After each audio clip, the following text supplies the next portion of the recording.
नमस्कार मेरे प्यारे बच्चों, स्वागत आप सभी का अनअकैडमी प्लेटफॉर्म पर। मैं निखिल गोयल आप सभी के लिए एक बार फिर से भौतिक क्षेत्र में उपयोग होने वाली गणित को आपको पढ़ाने के लिए लेकर आया।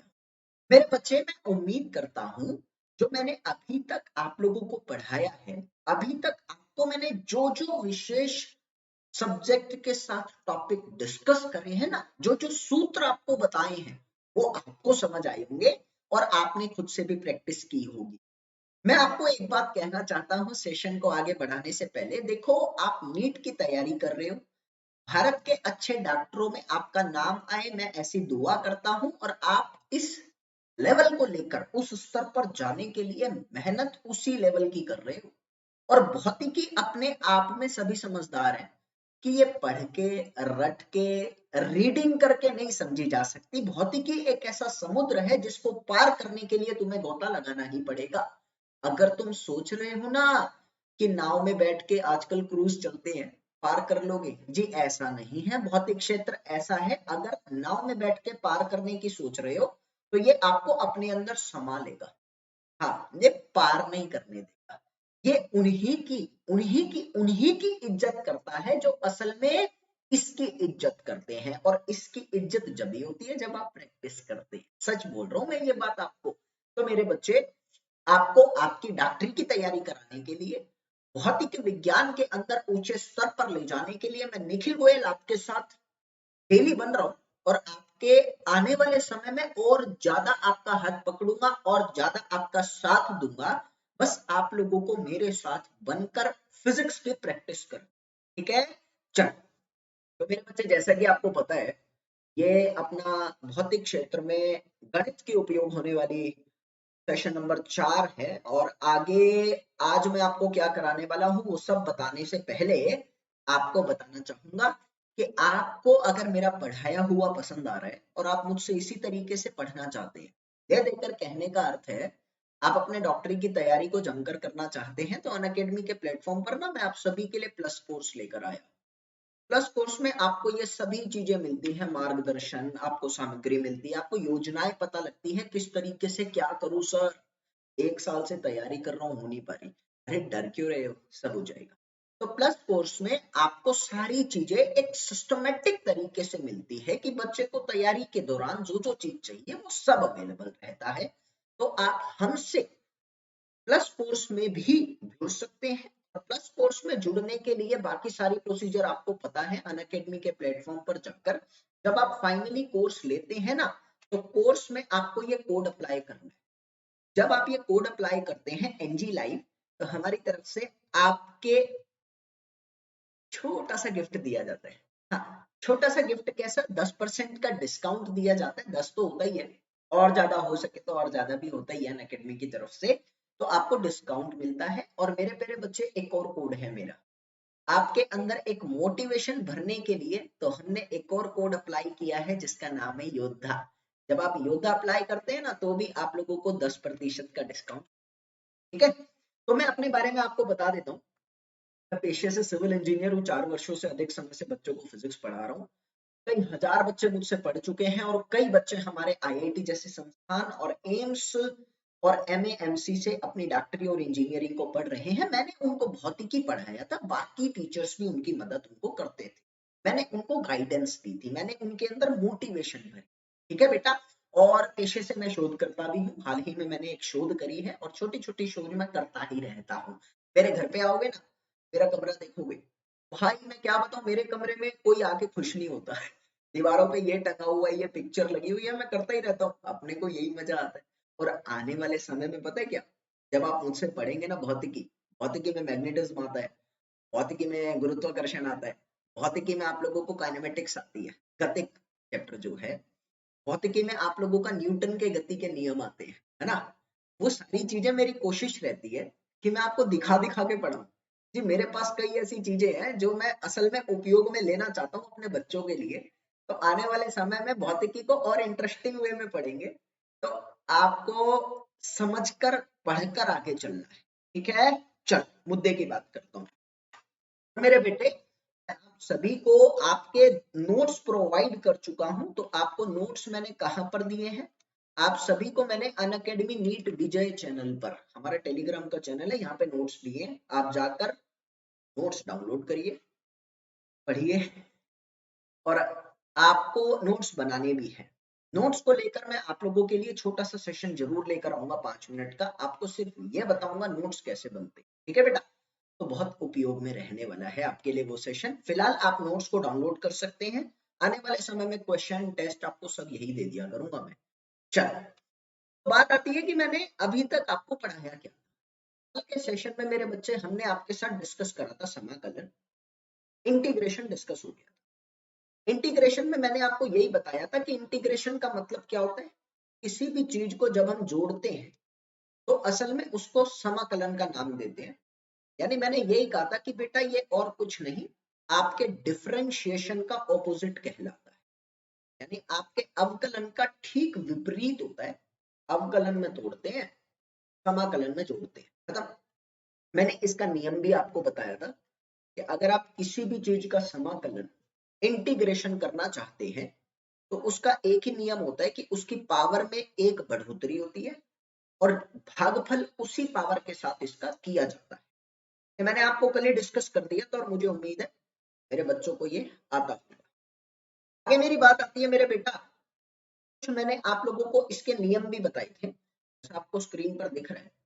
ये नियम मैंने आपको बताए थे कि अलग से विशेष तौर पर ध्यान देने की आवश्यकता नहीं है, क्योंकि ये नियम समाकलन के जो नियम है वो अवकलन से निकल कर आते हैं। अवकलन में जो भी करते थे ठीक उसका विपरीत समाकलन में किया जाता है।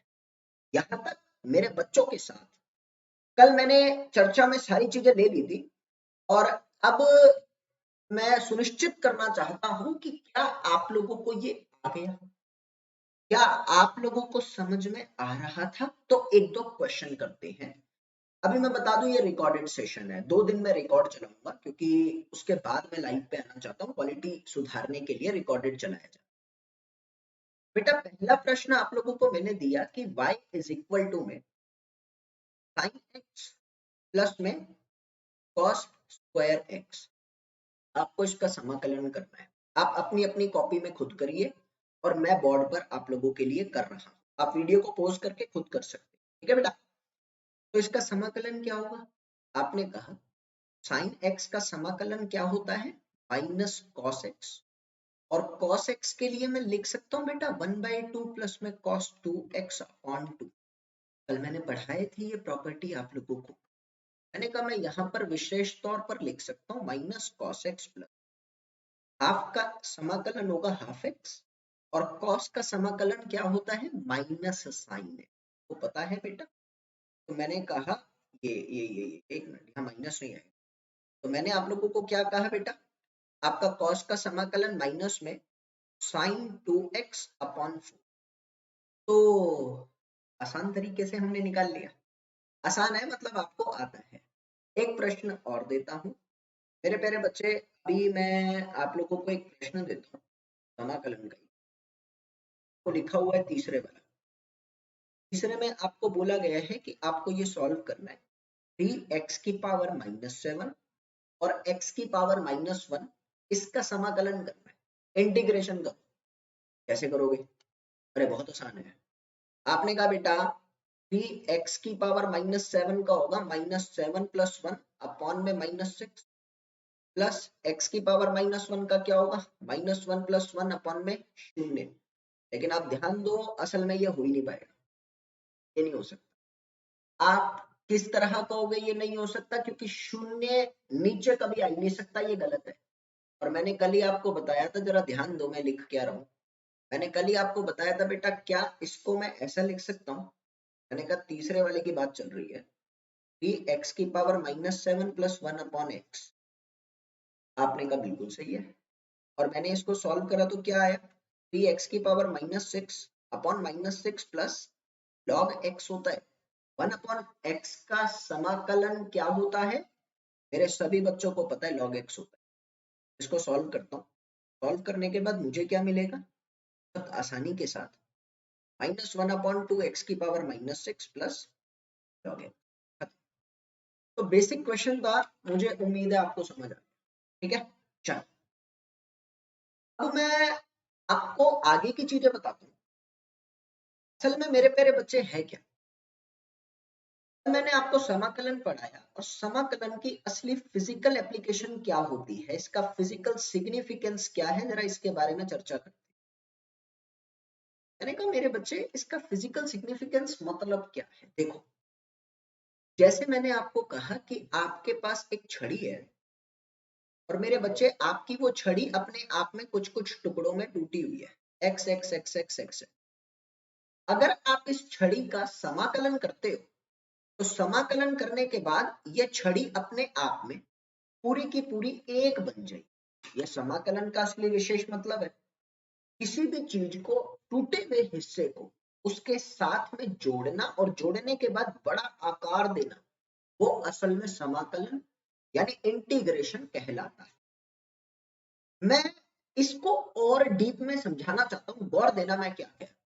मैंने कहा मेरे प्यारे बच्चे, आपके पास मान लीजिए एक आरेख बना हुआ है और ये आरेख किसी भी चीज का है, ए वर्सेस बी, और वो आरेख ऐसा है, मतलब इसकी कोई पर्टिकुलर शेप नहीं है, ये किसी भी शेप का हो सकता है और ये ऐसा है। और आपको ये भी गिवन है कि इस आरेख के अंदर छोटी सी एक आपने स्ट्रिप तोड़ रखी है और उस स्ट्रिप की जो मोटाई है बेटा वो dx है, उस स्ट्रिप की मोटाई d। आपको बोला कि आपको इसका समाकलन करना है। समाकलन का मतलब क्या था? आप अगर ऊपर देखो तो आपने अपनी छड़ी को एक्स एक्स की लंबाई जितने हिस्सों में तोड़ रखा था और आपने बाद में उसमें उसको सबको जोड़ दिया। इसी प्रक्रिया को समाकलन का नाम दिया। That is called integration. मैंने क्या करना, इसका मतलब अभी समझ कर चलते हैं। मैंने कहा मैं इस पूरे के पूरे आरेख को छोटी छोटी स्ट्रिप में तोड़ूंगा और छोटी छोटी स्ट्रिप में इस प्रकार तोड़ूंगा कि हर एक स्ट्रिप की जो मोटाई है बेटा वो कितनी है, dx है। हर स्ट्रिप की मोटाई dx है। अगर मैं इसका समाकलन करना चाहता हूं तो समाकलन करने का मतलब है कि मैंने इस सारी स्ट्रिप को आपस में क्या करा, जोड़ दिया। और जोड़ने के बाद असल में मैं इस आरेख के अंदर बने हुए क्षेत्रफल का ज्ञात कर रहा हूं। शब्दों पे गौर दीजिएगा, बहुत जरूरी बात है बेटा। मैंने कहा इस आरेख में बनाए जाने वाले क्षेत्रफल का ज्ञात कर रहा हूं। अगर आप मेरी बात को समझ रहे हैं तो आपको दिख रहा है आपके आरेख की कोई शेप नहीं आती। आपने अपने आरेख को छोटी छोटी छोटी छोटी छोटी छोटी स्ट्रिप में तोड़ दिया, बाद में सबको जोड़ दिया। जोड़ने के बाद आपको एक पूरा आकार मिल गया और उस आकार से और कुछ नहीं, उस आकार से असल में इस आरेख में बने हुए, इस ग्राफ में बने हुए क्षेत्रफल का ज्ञात हो रहा है आप लोगों को। तो आपको क्या पता लगा, आपने मेरे प्यारे बच्चे यहाँ पर अपने क्षेत्रफल का ज्ञात किया है, कितना एरिया आ रहा है उसका पता लगा है। समझ रहे हैं मेरी बात को? तो आपको ये भी समझ आ गया कि असली मतलब क्या होता है, इसका भौतिक सिद्धांत क्या है, इसका मौलिक आधार क्या है। जरा उसकी बात अगर मैं करता हूं तो इसका भौतिक सिद्धांत एक ही है कि आप समाकलन करके किसी भी चीज का एरिया कैलकुलेट करते हैं। आपको ये बात याद रखें, ठीक है? किसी भी चीज का क्षेत्रफल निकाला जाता है। चलो, अब यहाँ दो चीजें आती है, मैं आपको बता दूं। एक आती है कि मैंने तुमको सिर्फ ये कहा, मेरे शब्दों पे गौर देना, मैं क्या कहूं, आपको मैंने घर में रखा और मैंने आपको एकदम से ये कह दिया निकल, घर से निकल।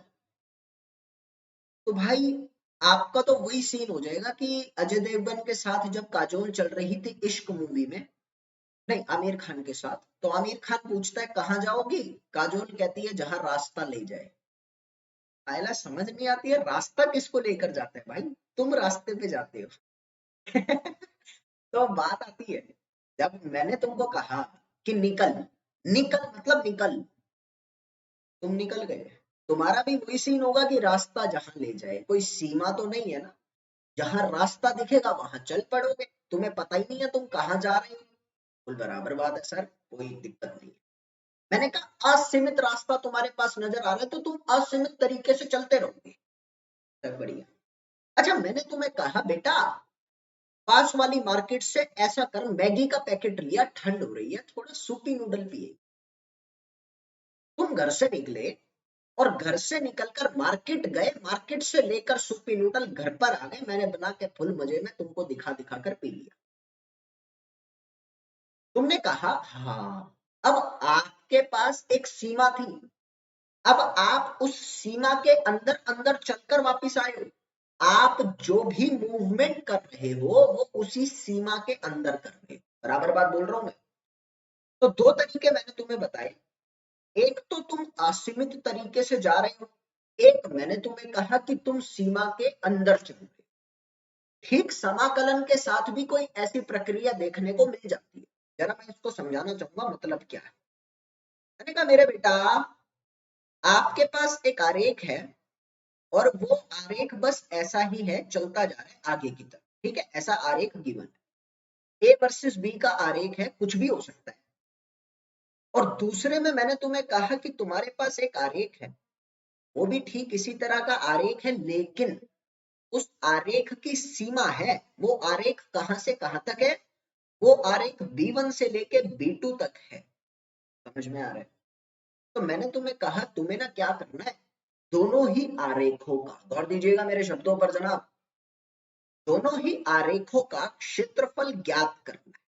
इसका भी क्षेत्रफल, इसका भी मेरे प्यारे बच्चे क्षेत्रफल तुम लोगों को ज्ञात करना है। आपने कहा सर पहले वाले का अगर मैं क्षेत्रफल ज्ञात करता हूं तो ये तो आगे की तरफ चलता ही जा रहा है, चलता ही जा रहा है, चल रहा है।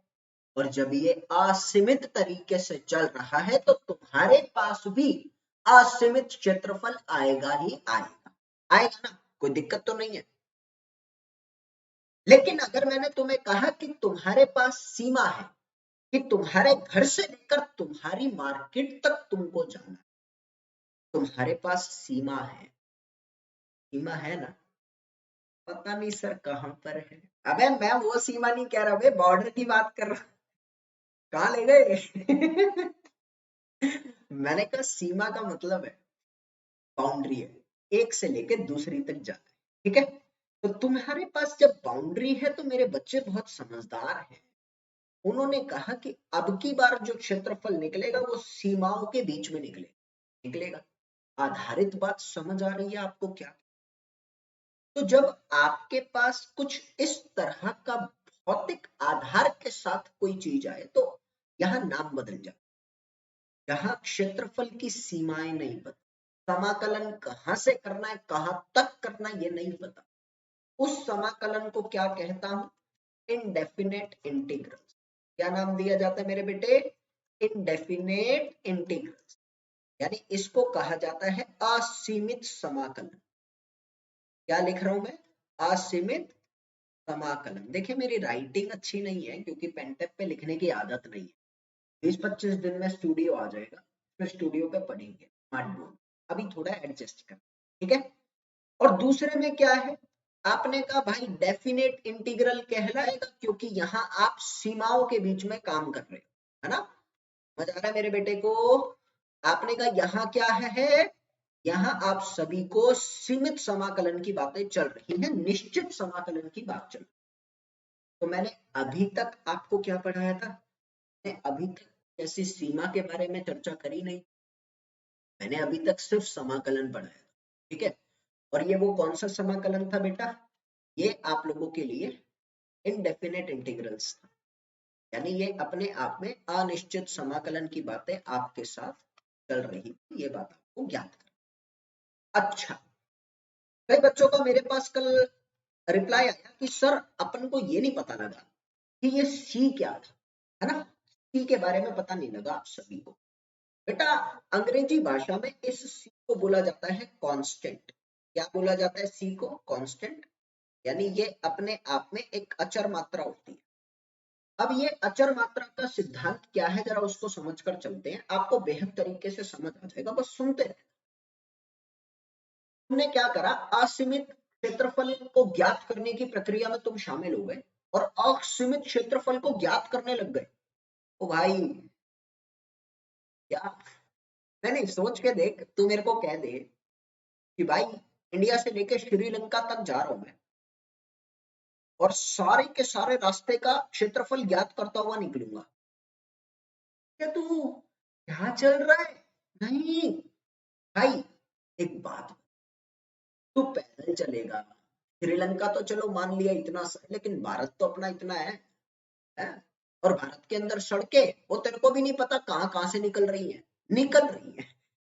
तो आपने कहा उन सड़कों का क्षेत्रफल अगर आपको ज्ञात करना है तो क्या यहाँ पर सुनिश्चित तरीके से मैं नहीं कह सकता कि गलती तो आएगी, गलतियां तो आएगी, एकदम एक्यूरेट एकदम सही क्षेत्रफल आ ही नहीं सकता।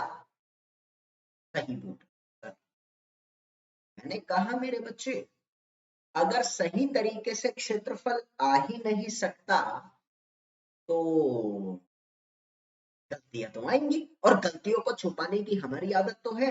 तो उन्हीं गलतियों को ठीक करने के लिए हम क्या करते हैं, अपनी तरफ से एक सी लगा देते हैं। सी क्या काम कर रहा है, सी अपना काम कर रहा है, जो आपको पता है सी क्या होता है। आपकी भाषा में सी अलग है, मेरी भाषा में सी कांस्टेंट है, ठीक है, लेकिन काम दोनों का एक ही है।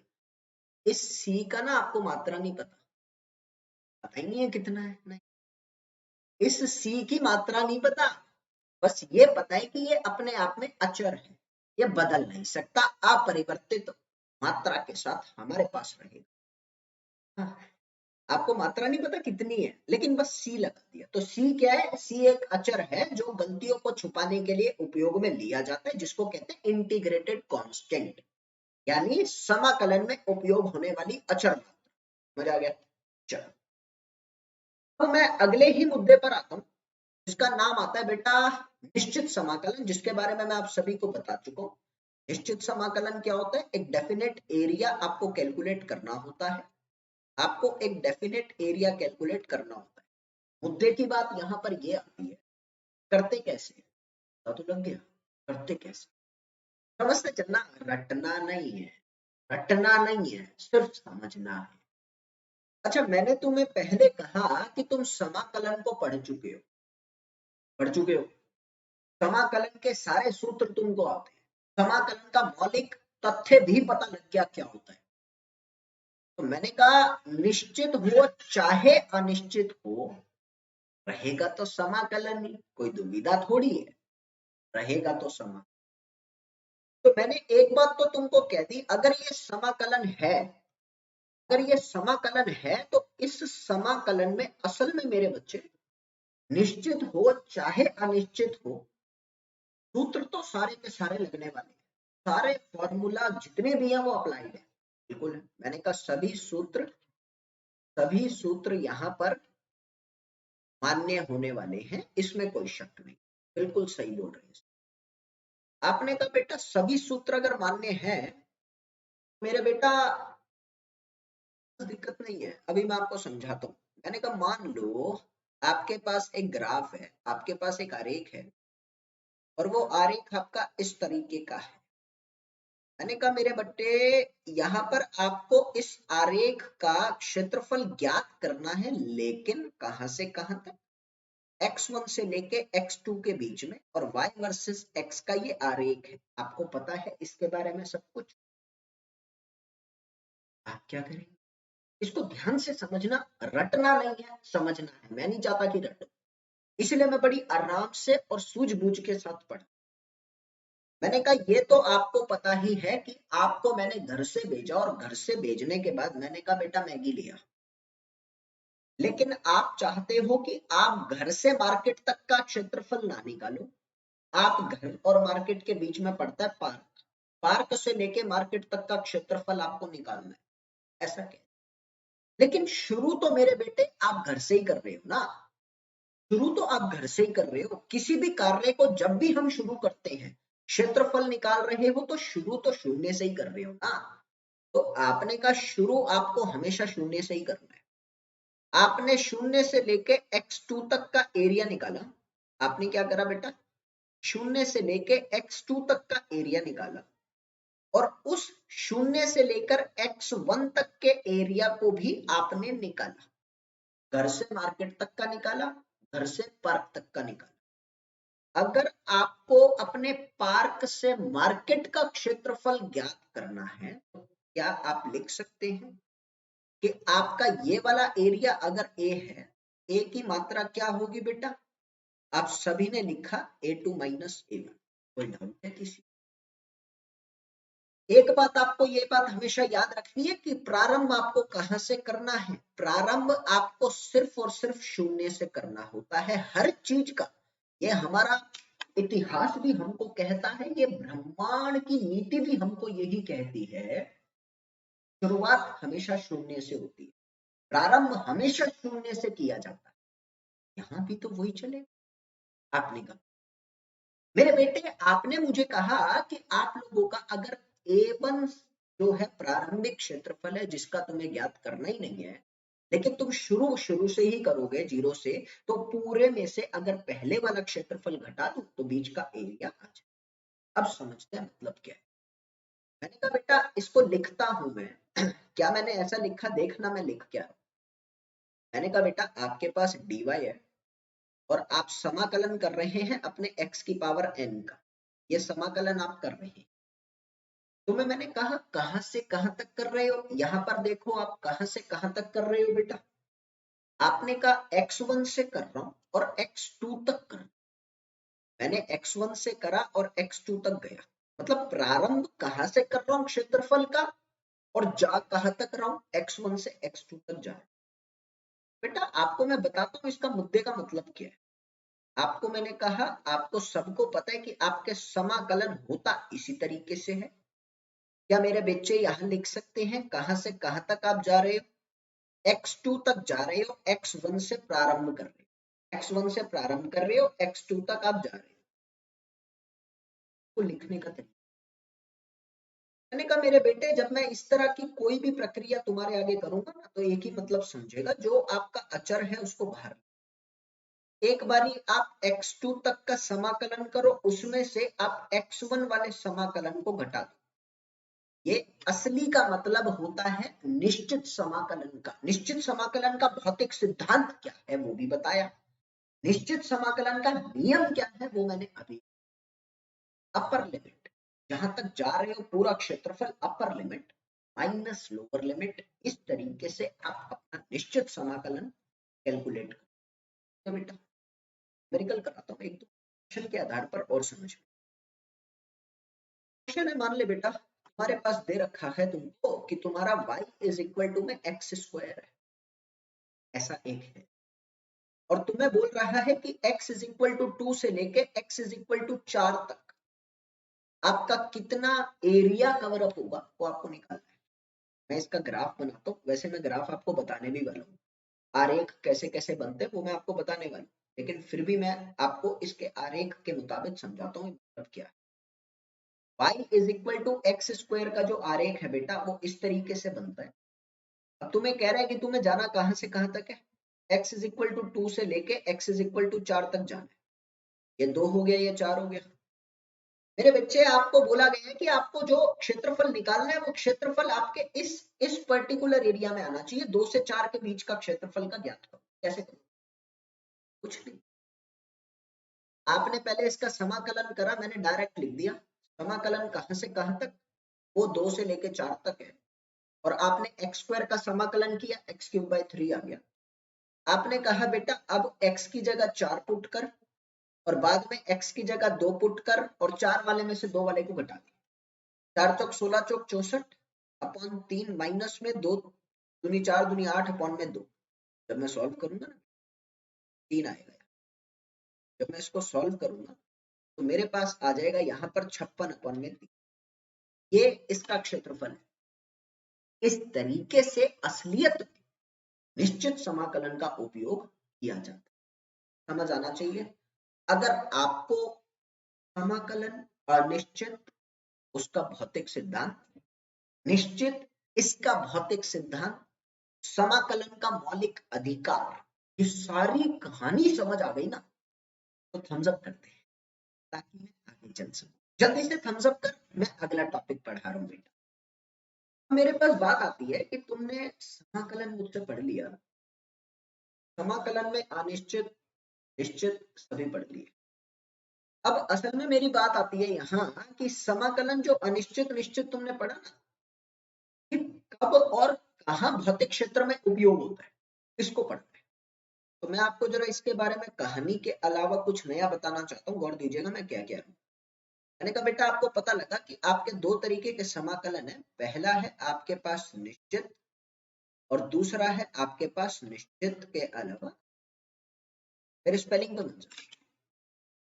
मैंने कहा आपको पता कैसे लगेगा कि आपको निश्चित उपयोग करना है या अनिश्चित उपयोग करना है, पता तो लगना चाहिए। मेरे बेटे नोट करके ये बात याद रखो कि अगर आपके पास कोई भी फलन, अगर आपका कोई भी फलन, फलन का मतलब होता है फंक्शन, फंक्शन आपको पता है ना, जैसे ऊपर लिखा हुआ ये फंक्शन है। अगर आपका कोई भी फलन अपने आप में अचर है, अगर आपका कोई भी फलन अपने आप में बेटा अचर है, तो आप और देना, अगर आपका कोई फलन अपने आप में किसी मात्रा को अचर दिखा रहा है तो वहां कौन सा यूज करेंगे आप? वहां आप लोगों को यूज करना है आपका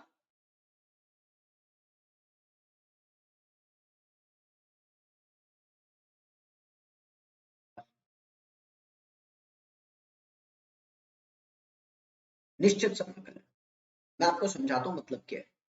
सपोज मैंने आपको कहा, आपने बचपन में सुना होगा कभी इम्पल्स के बारे में, मैं आपको इसके बारे में आने वाले सभी विषयों में पढ़ाने वाला हूं। जस्ट एक एग्जांपल, उदाहरण दे रहा हूं तुम्हें। मैंने कहा मेरे प्यारे बच्चे, अगर तुम किसी इम्पल्स का आरेख बनाते हो तो वो इम्पल्स का आरेख, जिसको नहीं पता घबराना नहीं है, ये तो मैं जस्ट एक उदाहरण दे रहा हूँ, नहीं पता तो घबराना नहीं है, आपको सिर्फ ये पता करना है कि कब कैसे उपयोग होता है।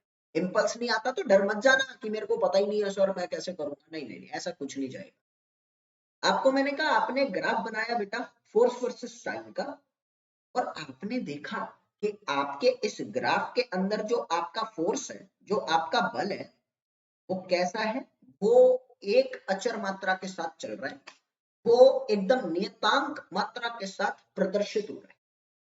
That is the constant quantity.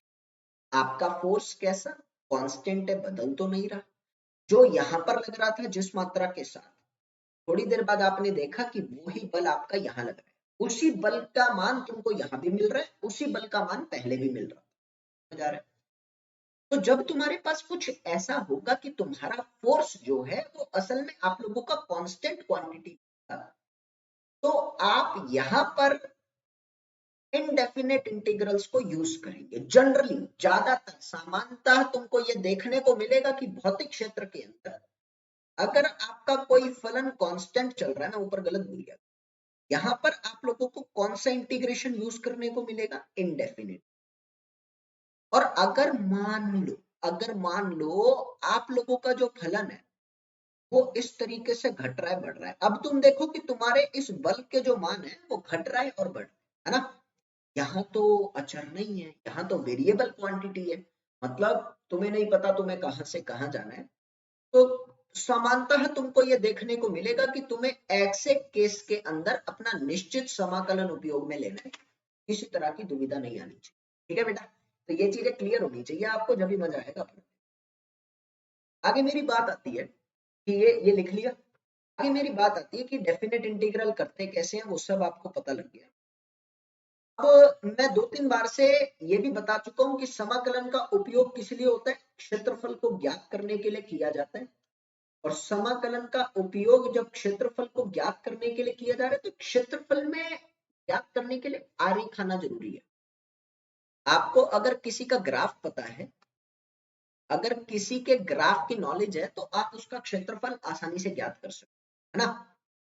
तो इसीलिए मैं कुछ आपके लिए मुख्य रूप से उपयोग में आने वाले आरेख लेकर आया हूं, जरा देखिएगा, भौतिक क्षेत्र में इनकी उपयोगिता अच्छे खासे स्तर पर।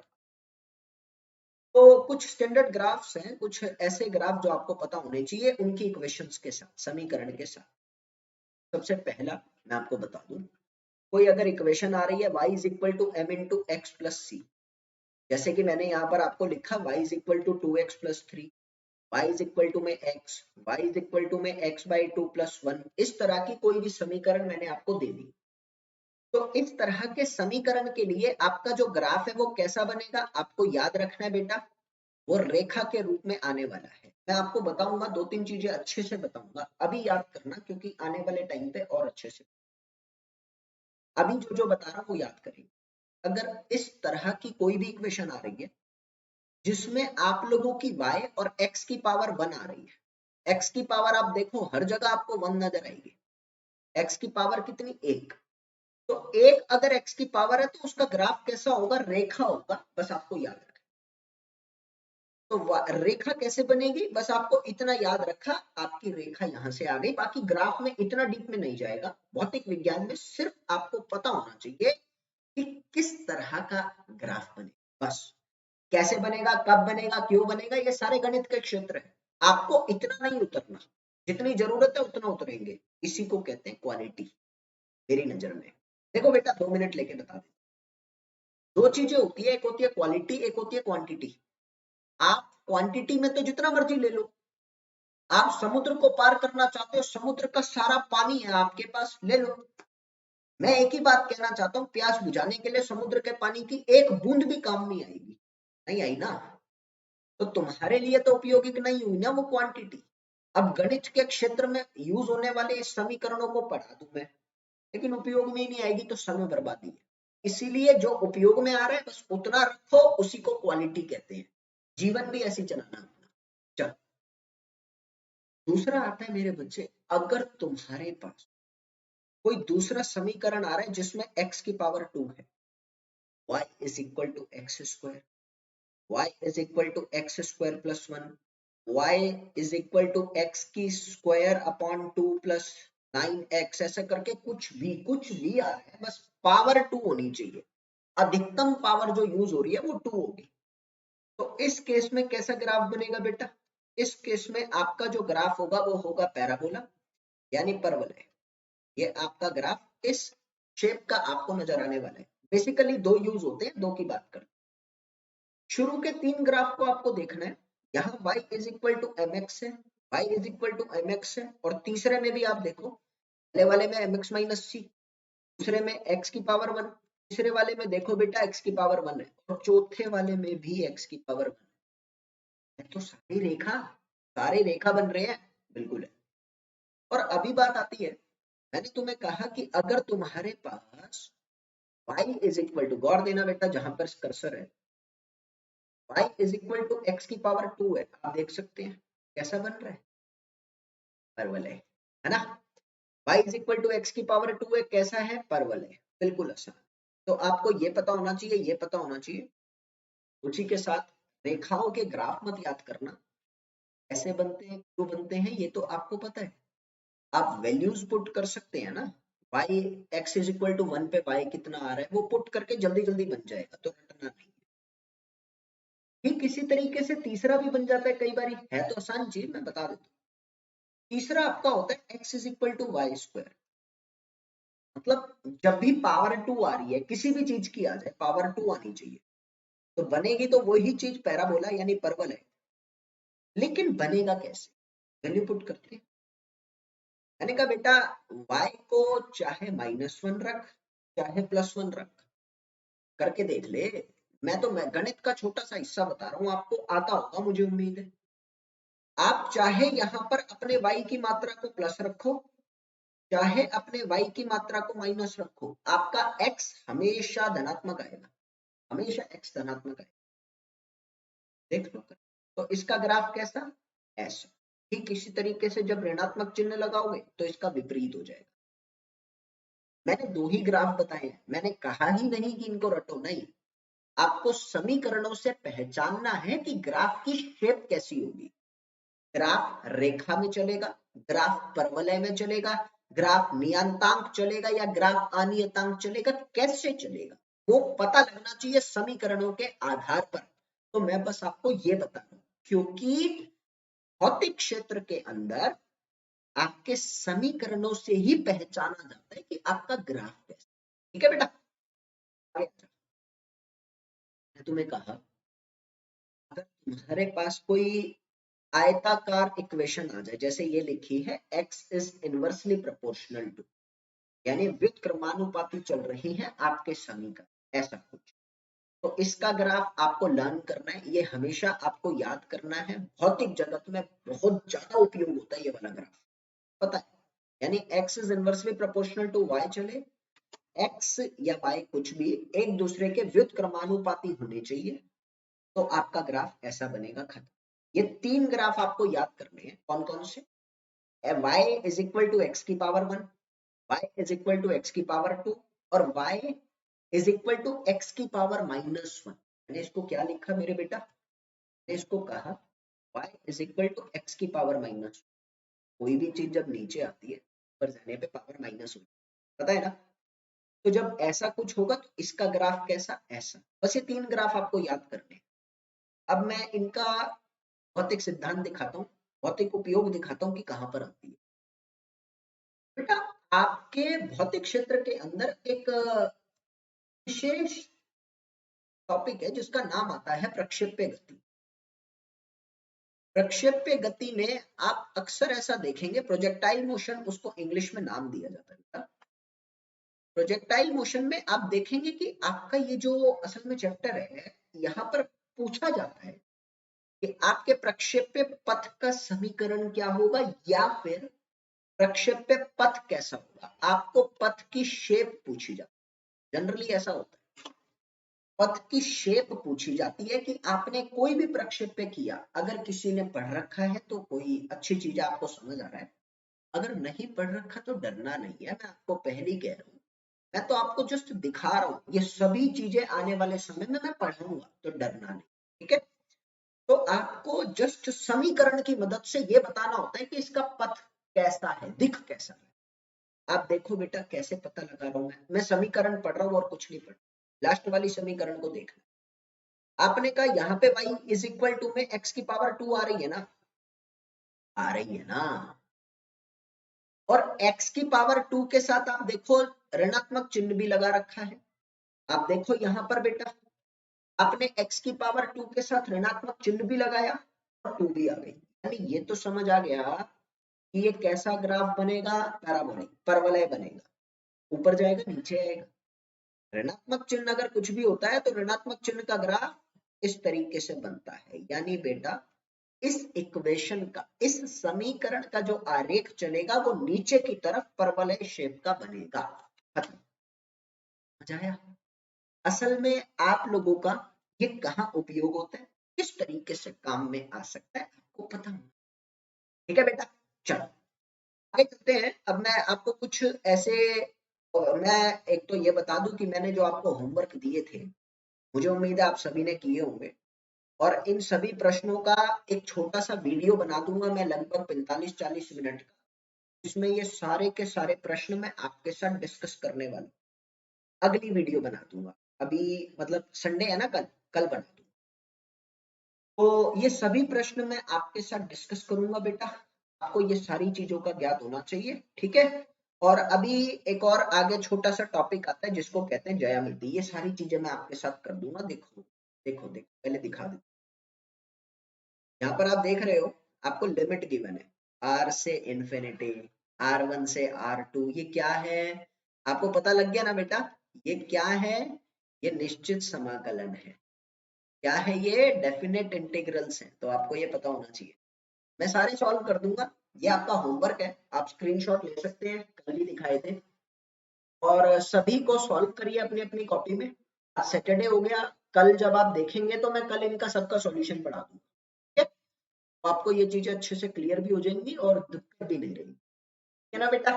आगे चलते हैं। अब भौतिक क्षेत्र के अंदर एक छोटा सा टॉपिक आता है ज्यामिति, ज्योमेट्री। मतलब मैं आपको कहना चाहूंगा, क्लास 5th से मैंने ये शायद से पढ़ना स्टार्ट करा था और मैं 10वीं तक इसको पढ़ता आया, आगे पढ़ने की जरूरत नहीं पड़ती क्योंकि याद हो गया। तो ज्यामिति कोई ऐसा विशेष टॉपिक नहीं है, पर छोटी सी बात है आपको याद रखनी है। एक तो ज्यामिति से रिलेटेड आपको अलग अलग शेप के क्षेत्रफल के फॉर्मूले याद होने चाहिए, सारे सूत्र आपको याद होने चाहिए। दूसरा, किसी भी चीज का आयतन कैसे निकालते हैं वो आपको पता होना चाहिए, यानी उसके भी सारे सूत्र आपको आने। मैं ये दिखा देता हूँ बेटा, अगर तुम्हारे पास कोई स्क्वायर है, वर्ग है, तो स्क्वायर का फॉर्मूला क्या होता है? साइड का स्क्वायर होता है। अगर तुम्हारे पास कोई आयत है, यानी पैरेललोग्राम हो गया या फिर रेक्टेंगल कह लो, तो उसका फॉर्मूला होता है L इंटू बी, आपको पता है एरिया का। कोई तुम्हारे पास ट्रायंगल है, तो ट्रायंगल का फॉर्मूला होता है half into base into height, आपको पता है, याद होना चाहिए। कोई तुम्हारे पास पैरेललोग्राम है, समलंब चतुर्भुज है, तो समलंब चतुर्भुज का क्या होता है मैं आपको बता देता हूँ। मान लो बेटा ये तुम्हारे पास एक पैरेललोग्राम है, तो ये पैरेललोग्राम में कई बच्चों को पता नहीं लग पाती चीजें। ये आपका पैरेललोग्राम है एबीसी। आपने का पैरेललोग्राम में ए से लेकर सी तक और डी से लेकर बी तक की लंबाई को आपस में आप गुणा कर रहे हैं और उसका आधा, ठीक है, समांतर भुजाओं के बीच की दूरी और समांतर भुजाओं का योग। समझ आ गया आप सभी को? तो मैंने तुम्हें क्या कहा, ये पैरेललोग्राम का हो गया, सॉरी मैं समलंब बता रहा था, इसको मैं बता देता हूँ। इसका एरिया का क्या फॉर्मूला होगा? इसका एरिया होगा AC इंटू बी डी, खत्म। लेकिन अगर तुम्हारे पास कोई ट्रेपीजियम है, ट्रेपीजियम समलंब चतुर्भुज हो गया,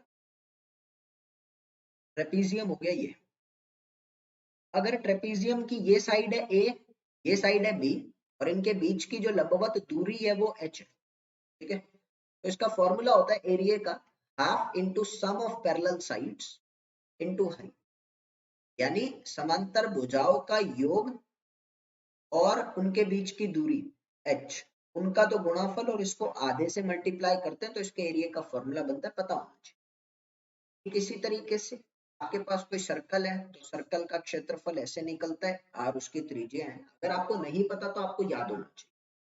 गोलाकार है, गोलेकार का क्षेत्रफल 4 पाई r स्क्वायर। समांतर चतुर्भुज है तो मैंने बताया आपको नहीं है। आपके पास कोई सिलेंडर है, सिलेंडर का सतह का क्षेत्रफल उपयोग में आएगा आगे बहुत ज्यादा। सतह का क्षेत्रफल का फॉर्मूला 2 पाई RL, R त्रिज्या है, L लंबाई है, सारी चीजें पता होनी चाहिए। ठीक इसी तरीके से आपके पास कोई क्यूब है तो भी लगा सकते हैं, क्यूब का किस तरीके से आता है। आपके पास अगर कोई आपके पास वो है, बेलन है, बेलन क्या, कोन है, तो कोन का क्षेत्रफल कैसे निकलता है?